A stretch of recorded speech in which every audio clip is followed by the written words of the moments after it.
I'm Greta. And I'm Claudia, and welcome to Knitters and Critters Book Club Book Edition. Club.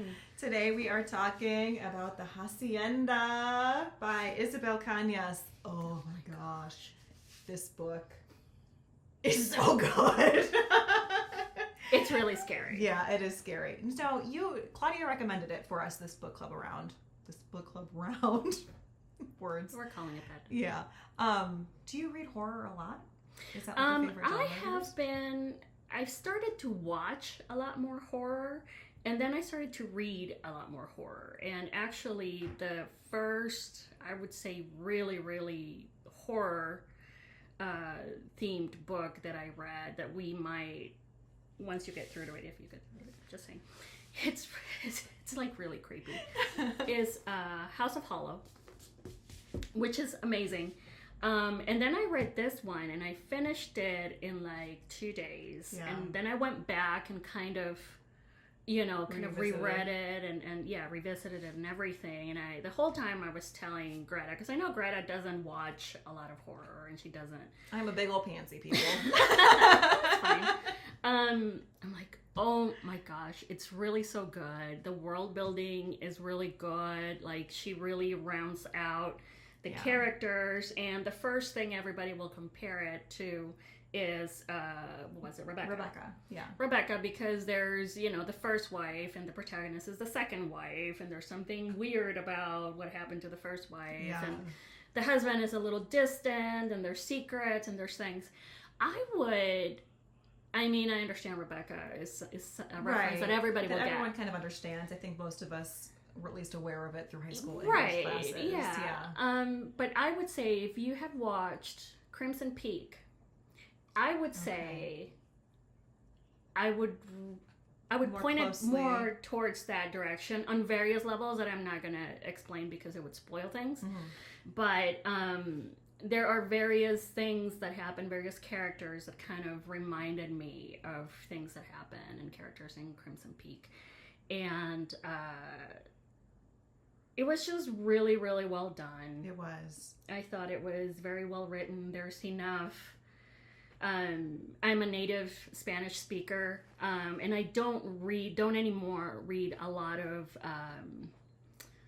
literature in Spanish, just because, usually when I go to... Yeah, and you go to Barnes & Noble, the Spanish section is this big, and they have all the basic stuff that you've already read.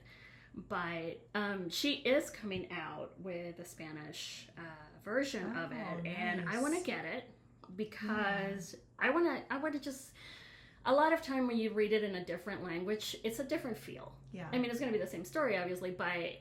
the words and the lingo and the slang that they use is going to be different. And I want to read that and I want to kind of compare that. But if you're looking for a nice gothic, creepy, really creepy. It is deeply creepy. It is a whole mood. So the book takes place in this hacienda that is very haunted. At least it's obviously haunted to the main character, but no one else throughout most of the story is acknowledging that this house is haunted. Mm-hmm. So she's like, is it just in my mind? Am I going crazy? Mm-hmm. Or does everyone know this and they're just leaving me like the lamb to the slaughter? Right. And so I really loved how she made the house its own character, almost independently of whatever this malevolent force working through the house is. Right. It was beautifully done. It's so creepy. It's like such a creepy mood. But if you love gothic horror and forbidden romances and ghosts and if you've read 300 gothic books that are all set in the English countryside, and you want to change your setting, perfect. This one is great. It's set right after the Mexican War of Independence. Yeah. And the characters, to me as a Latina, were recognizable. But I think they're not so foreign that you know, like you or any other reader would be like, oh, what is that? Yeah. You know? And she does a really good job of integrating, you know, the history and the lore, and kind of blending them together. Right. And the main protagonist doesn't have